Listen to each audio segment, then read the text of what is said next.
It's NFL Mailbag time here on Chat Sports. Harrison Graham and Tom Downey. Appreciate you guys submitting your questions. Muhammad is first up. The Bears trade Anthony Miller for a second or third and draft Terrace Marshall with our first, since we have like the 20th pick. He would be a way better replacement. I'll give my 2 cents, then you can take it. Anthony Miller's not getting you a third. I know that's where I believe he got drafted in the third. Mm-hmm. He's been okay. I'll say he's been an average slot receiver.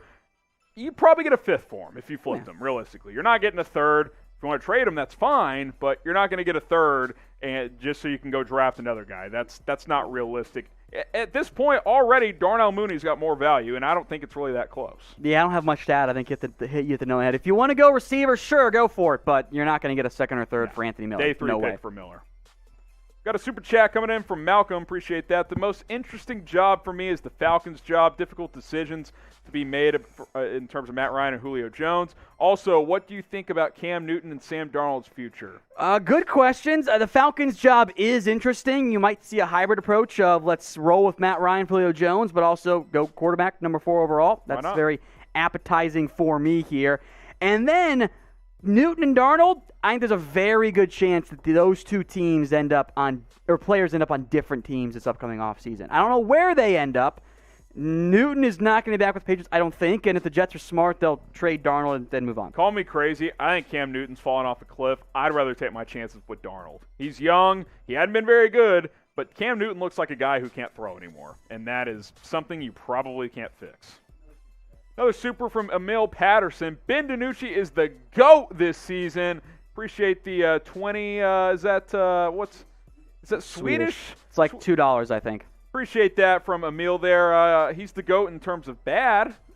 No, he lost that title to Nate Sudfeld. True. Yeah. Very, very true. Mr. Lubo is next up. How likely will Surtain or Farley be at pick number 10? Interesting situation. This, of course, relates to the Cowboys here since they have pick number 10 overall. I think there will be one of them there at number 10. It's not a guarantee. There are teams above them, the Falcons, the Broncos, the Eagles, hell, the Lions go with another corner, Broncos too, if I didn't mention them, are going to be in the market for cornerbacks. Farley's going to test way better than Surtain will, although Surtain played pretty damn good this year.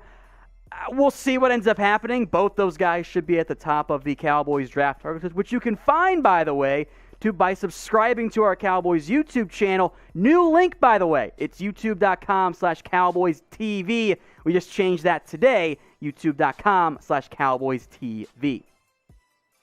Next up is Mike Robinson. Where does Zach Ertz end up if the Eagles dump him? If you want more Eagles news and rumors, you see the link below. It's youtube.com/Eagles Now. Tom, I don't know if you saw this, but Zach Ertz basically was crying his eyes out during his press conference on Monday because he thinks his time in Philadelphia could be up. He looked like a guy who knew he wasn't going to end up back in Philadelphia next year. Money's certainly a factor in that. As for Ertz, I think that you could maybe try and reunite with the Colts and Frank Reich. They don't have a glaring need at tight end. Ertz to the Colts. Who says no? Maybe the Colts. They can make it work from a cap perspective. I don't think it actually be that expensive. There are plenty of teams that need a tight end. You're probably looking for a contender. I think he'd be a great fit with the Patriots. We mentioned them looking for a tight end option.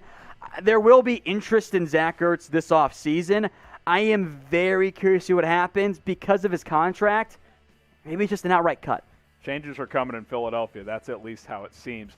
We'll make this the pinned comment on today's mailbag. Where does Zach Ertz play in 2021? Let us know down in the comments section. Real quick, who you got?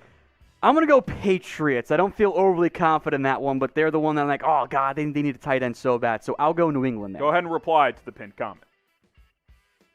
Next up is a super chat from sports fans. Should Miami trade down or for more picks or stay put at where they are right now? It depends on what the Dolphins feel like they need and what they're getting offers. Now, you can trade down. You might not get the value that you assign, but you'd be able to trade down. And with pick number 3 overall, they're in a position where, assuming QBs go 1-2, whichever one of that top 3 or 4, if you want to include Trey Lance, is left, you can get a pretty good haul, I think. Yep. So it depends on, do you want to pass on a Penei Sewell, a JaMarr Chase, maybe a Micah Parsons to acquire extra draft capital? If I can move down a handful of spots and get another future first, because I still be able to get, I think, JaMarr Chase or Penei Sewell if I move down, let's just say, 3 or 4 spots. That's pretty damn appetizing. It all depends about quarterback. If they can get a elite offensive tackle or an elite receiver and you're worried trading down might cost you that, then you probably should just take the guy, especially if you're sold on Tua, so we'll have to wait and see. Bob the Builder is next up using hashtag NFL. Appreciate that, Bob. Who's the bigger Super Bowl contender, the Seahawks or the Chiefs? I think in the NFC, the Seahawks are absolutely one of the best contenders. That defense, Harrison, has drastically improved the past couple of weeks. And I still, in the end, will trust Russell Wilson. So I like where Seattle sits in the NFC.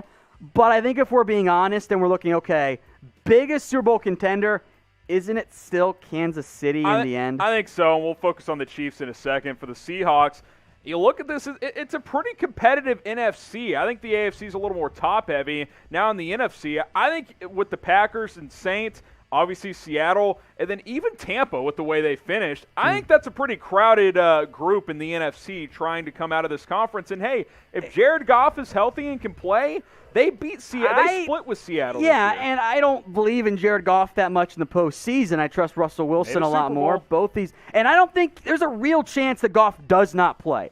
So who are you going with? Rams led by John Wolford or Seattle? Shout out John Wolford for getting the Bears into the playoffs. You're going to go Seahawks, I'm though, going right? Russell. Yeah. So at that point, you've won your first game. You're moving along. You get some confidence going there. We'll see about Jamal Adams' injury status in terms of actually playing, but I think this will go well for Seattle. I like this spot. I think getting a matchup against the Rams, ideally, you would have seen the Packers and Saints both lose, and the Bears aren't that great either. But I think this is a pretty solid setup for Seattle. And for the Chiefs, and the reason I'll have them as a bigger contender than Seattle is, number one, they don't have to play this weekend, so they're already into the next round, whereas, who knows, Seattle could end up losing that game. And number two, it's kind of just the been there, done that type of thing where, yeah, have the Chiefs looked great this year? No, but they're 14-1 in games that they tried to win. Yeah. They lost in Week 17, but they literally rested all of their starters, basically. So I think Kansas City still is the team to beat. I will say this, Tom, lots of injuries, mostly minor injuries, but guys that are banged up. I think that's why getting that first-round bye is very, very important for Kansas City. So who is the bigger Super Bowl contender in the NFL? Type KC for the Chiefs, type SEA for the Seahawks. Go ahead and let us know down in the comments section. Next up on our NFL mailbag is Carpet. If Taysom Hill starts next year for a full season, what would you project his stats to be? Tom, the Taysom Hill questions are bad. Oh, let's see. He did complete like 70% of his passes because his average depth of target was 5. I think in terms of Hill, it's going to be a different style offense. It's what you saw when he took over. Going to be a lot of runs. There aren't going to be that many yards. Honestly, like maybe 3,000 something passing yards. Probably have a decent TD-to-interception ratio, but there will be teams that go, if we just dare them to go deep, we're going to win those games. Yeah, I mean, this obviously stems on the possibility, real possibility, Tom, that Drew Brees could indeed retire. He's got that deal lined up with NBC for whenever he does retire. He's been banged up this year. And I think Taysom Hill played at least well enough in the games he was out that Sean Payton's going to give him a chance to win the job next year. I don't think he's just going to hand it to him, but he's going to give him a chance to compete for that starting job if Drew Brees does indeed retire as the Saints quarterback this offseason. Obviously, we will have to wait and see what happens after their playoff run.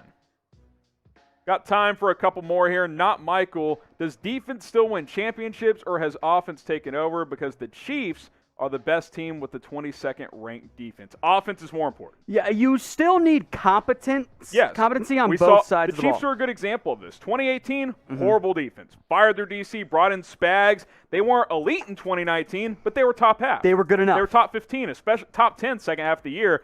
This year they haven't been quite as good as they were last year, but they're good enough. They're competent. They have leaders like Tyrann Mathieu, Chris Jones on that side of the ball. As long as you're not horrible, if you have a really good offense, you can overcome an average defense. If you have an elite offense, you need good enough defense. And frankly, I think vice versa to an extent as well. You can't be horrible. We saw that with San Francisco, more or less, last year. They had a good enough offense. It ended up coming up just short. So, yeah, defense is still important. I mean, you can't be trotting out the Cowboys' defense and expect to win a bunch of football games. That's not going to work. But if you have to pick either an elite offense or an elite defense, look what Nick Saban did at college level still, but I think it applies. You take the elite offense. Guess what Kansas City has? Yeah, the Chiefs figured it out after the 2018 season. There's no doubt about that.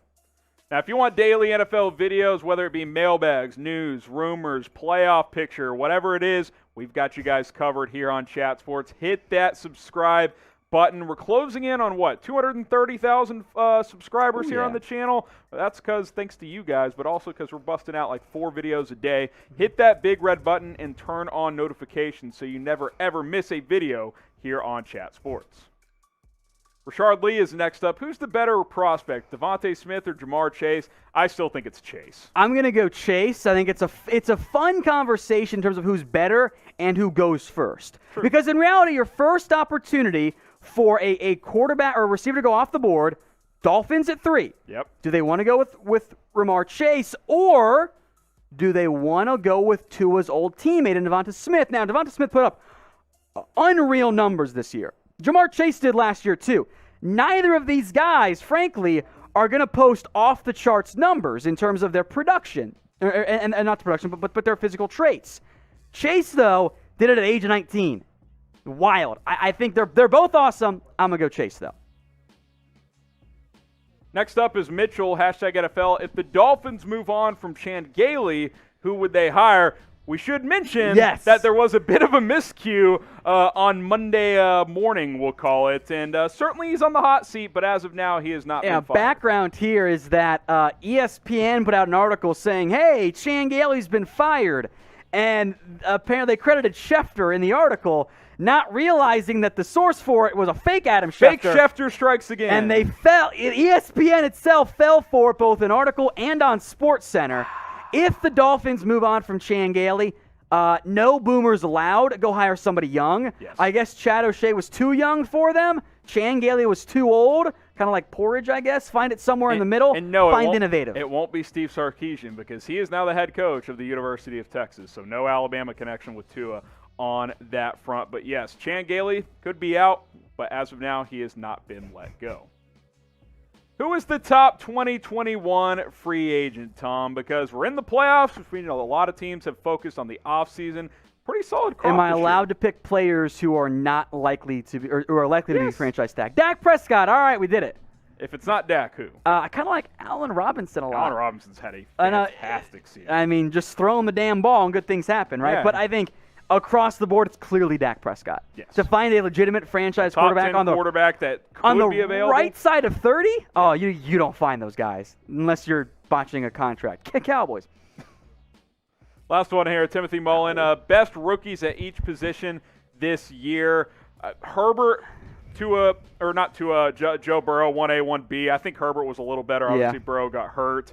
James Robinson. And Jonathan Taylor. Yeah. Jonathan Taylor came on strong. 253 in Week 17. That was impressive. Jefferson at receiver. We're not going to go through every single position here. I think Chase Young on the defensive line once again stepped up, especially late in the season as expected. Jalen Johnson played well at corner for the Bears. He's been banged up the last month, but he was a legitimate number 2 corner in the NFL when he was healthy. So those are some names. A pretty good draft class overall. Super chat from Elijah gets the final word here. #NFL. What do you think about the Lions quarterback situation? I think it's kind of like the Falcons where Stafford's probably still the guy, but you should still take a chance at a future potentially if the right guy is there when you draft. Decision time. They're picking number 7. Now, assuming no one trades up above them, there's a real chance a Trey Lance or a Zach Wilson, maybe a Justin Fields. I'm going to get no, but who knows? One of those big 4, if you will, is going to be on the board. Yep. So at that point, do you go quarterback? Do you just roll it back with Stafford? I think we'll know more based on what to do. If they go with a more veteran coach, they're going to roll with Stafford. If they go young and experienced, they might draft someone and let them learn together.